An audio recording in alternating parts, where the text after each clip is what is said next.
Et le programme est chargé ce soir. Ah bon, vous trouvez, vous? Parce que moi j'ai cherché ce qui pouvait faire l'actualité de la présidentielle, je n'ai pas trouvé grand chose. Ah, à part le lancement d'Ensemble Citoyen hier, c'était pas mal. Ah si, effectivement vous avez raison Philippe David, en fin de matinée il y a eu ça. Mes chers compatriotes, depuis des années, un même sentiment vous étreint, vous oppresse, vous hante. Un sentiment étrange et pénétrant de dépossession. La déclaration de candidature d'Éric Zemmour. Ça commence fort, hein. Les Français auraient un sentiment de dépossession, vous l'avez entendu.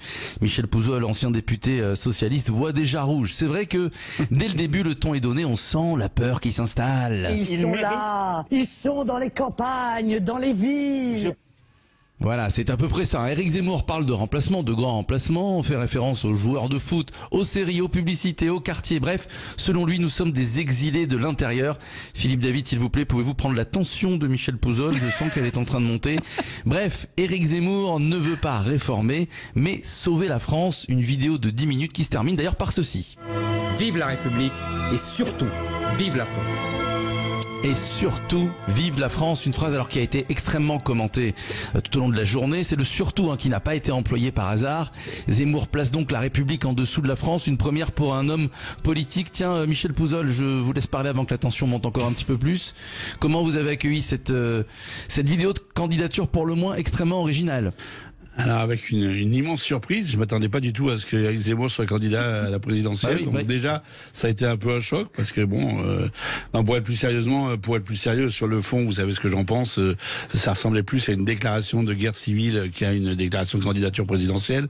Le fond, la forme était alors là, il faut féliciter les génies qui ont préparé ce.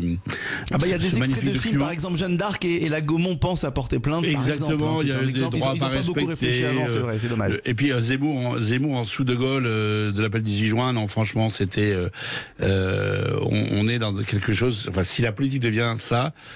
Sur la forme, c'est dramatique, et sur le fond, j'en parle même pas.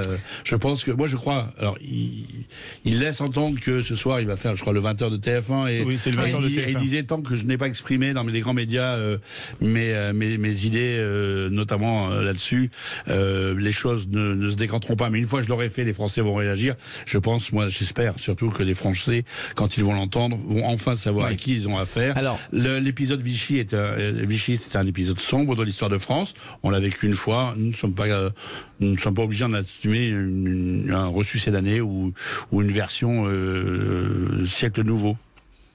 Alors je donne la parole tout de suite à Philippe Bilger juste après Caroline Pilastre, et d'ailleurs en donnant la parole, Philippe, j'ai une pensée pour les Républicains qui font leur troisième débat ce soir, et j'imagine que demain on va plus parler de Zemmour aux 20h que du débat des Républicains. Philippe. Mais c'est pas grave, les Républicains feront leur dernier débat. Et je pense qu'il intéressera comme les précédents.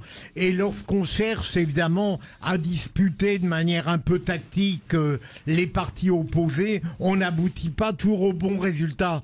Mais je remercie Michel, et je le dis sans ironie, parce que je comprends tout à fait qu'il ait dénoncé de son point de vue la vidéo d'Éric Zemmour, mais il l'a fait sans les tombereaux de haine qu'on a déversés sur elle pratiquement cet après-midi. Et je ne peux que lui rendre hommage, un socialiste modéré et équitable. Je ne suis pas socialiste. Alors Caroline, il a dit vous rapprocher plus de l'analyse de Philippe Bilger ou de Michel Pouzol, Caroline?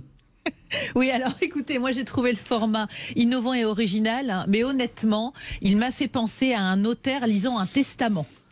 Ah oui. J'ai trouvé que c'était extrêmement angoissant. Maintenant, je ne comprends pas l'attitude des opposants qui, justement, au lieu de ne rien dire, d'être neutre sur le sujet, continuent à l'insulter, à l'invectiver. C'est contre-productif. Et au lieu de l'enfoncer, c'est eux qui s'enfoncent. Et pour moi, en termes de communication, c'est totalement absurde. Parce qu'on a entendu les tweets de Monsieur Darmanin, du mari de Vallaud-Belkacem, qui a eu également... Ah oui, Roussel. Je trouve ça hallucinant, en fait. Parce qu'ils sont en train de lui donner une tribune supplémentaire. Ouais. Allez, je vais moi de ce pas acheter des pop-corn parce que ce soir il y a le débat des Républicains. Je vais compter les points et je vous dis à demain. Au revoir. À demain. Au revoir.